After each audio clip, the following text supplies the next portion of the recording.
भारतीय राजनीति में शुचिता और पारदर्शिता लाने की दिशा में केंद्र सरकार एक ऐतिहासिक कदम उठाने जा रही है। संसद के पटल पर बुधवार को एक ऐसा बिल रखा जा रहा है जो राजनीति में अपराधीकरण के खिलाफ अब तक का सबसे बड़ा हमला माना जा रहा है। ये एक ऐसा कानून जो सत्ता के गलियारों में बैठे उन दागियों पर नकेल कसेगा जिन पर गंभीर आपराधिक आरोप है। इस बिल के पास होने के बाद अगर कोई मंत्री, मुख्यमंत्री या खुद प्रधानमंत्री भी किसी संगीन मामले में 30 दिन तक हिरासत में रहता है तो 31वें दिन उसकी कुर्सी चली जाएगी। केंद्र सरकार लोकसभा में 130वां संविधान संशोधन विधेयक पेश करने जा रही है जिसका मकसद राजनीति को अपराध की परछाई से दूर करना है। इस बिल का नियम सीधा और साफ है।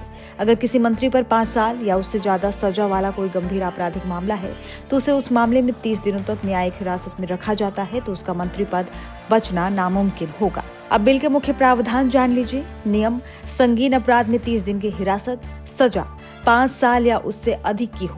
असर: 31वें दिन मंत्री पद खत्म। लागू: प्रधानमंत्री, मुख्यमंत्री और सभी मंत्रियों पर। इस बिल के प्रावधान बेहद सख्त हैं। 30 दिन की हिरासत पूरी होते ही प्रधानमंत्री राष्ट्रपति से उस मंत्री को हटाने की सिफारिश कर सकते हैं और अगर किसी वजह से वो ऐसा भी नहीं करते तो 31वें दिन मंत्री का पद अपने आप ही खत्म मान लिया जाएगा। लेकिन इस कानून की सबसे बड़ी और असरदार बात यह है कि ये नियम सिर्फ मंत्रियों तक सीमित नहीं रहेगा। ये खुद प्रधानमंत्री और राज्यों के मुख्यमंत्रियों पर भी समान रूप से लागू होगा। यानी कानून की नजर में अब सब बराबर होंगे। अब सवाल उठता है कि आखिर इस बिल की जरूरत क्यों पड़ी। सरकार का तर्क है कि जनता के प्रतिनिधि नागरिकों की उम्मीदों का आईना होते हैं। उनसे हर तरह के संदेश से परे साफ सुथरे चरित्र की उम्मीद की जाती है। अगर कोई मंत्री ही गंभीर आपराधिक मामले में गिरफ्तार होता है तो इससे न सिर्फ संवैधानिक नैतिकता का उल्लंघन होता है बल्कि सुशासन और जनता के विश्वास पर भी गहरी चोट लगती है। अभी तक संविधान में ऐसे किसी मंत्री को हटाने का कोई सीधा प्रावधान नहीं था। इसी कमी को दूर करने के लिए संविधान के अनुच्छेद 75, 174 और 239 ए में संशोधन का प्रस्ताव लाया गया है।